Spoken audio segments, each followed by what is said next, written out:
সাকিব আল হাসান আইপিএলে মিনি অ্যাকশনে থাকবেন না। আইপিএলের কর্তৃপক্ষ তারা শর্টলিস্ট করেছেন, সেখানে সাকিব আল হাসানের নাম তারা রাখেন নাই।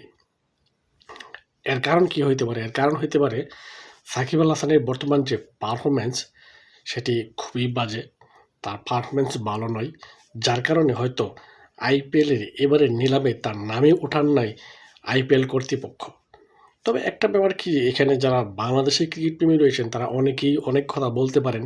তবে আমি দু একটা কথা বলি যে সাকিব আল হাসানের সত্যি অর্থেই বর্তমানে পারফরমেন্স ভালো না, যার কারণে হয়তো তাকে তারা বিবেচনাই করেন নাই, বা আইপিএল কর্তৃপক্ষ যারা রয়েছেন তারা বিবেচনাই করেন নাই, হয়তো তিনি দল পাবেন না। কিন্তু তার পারফরমেন্স উপর ভিত্তি করেই তারা কিন্তু এই সিদ্ধান্তটি নিয়েছেন। তবে তাদের সিদ্ধান্ত আমাদের মাইনা নেওয়া আর না মানা নেওয়া এটা কোনো যায় আসে না তাদের। সাকিব আল হাসান এবার আইপিএল খেলবেনই না বলে তারা চলছে আর কি, খেলতে পারবেন না, কারণ তার নামই অ্যাকশনে নাই।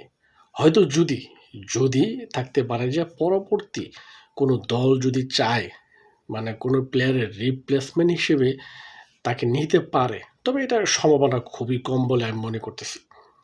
এবার আইপিএলে সাকিব আল হাসান থাকবেন না। সাকিব আল হাসান আর এখন কি চলে না।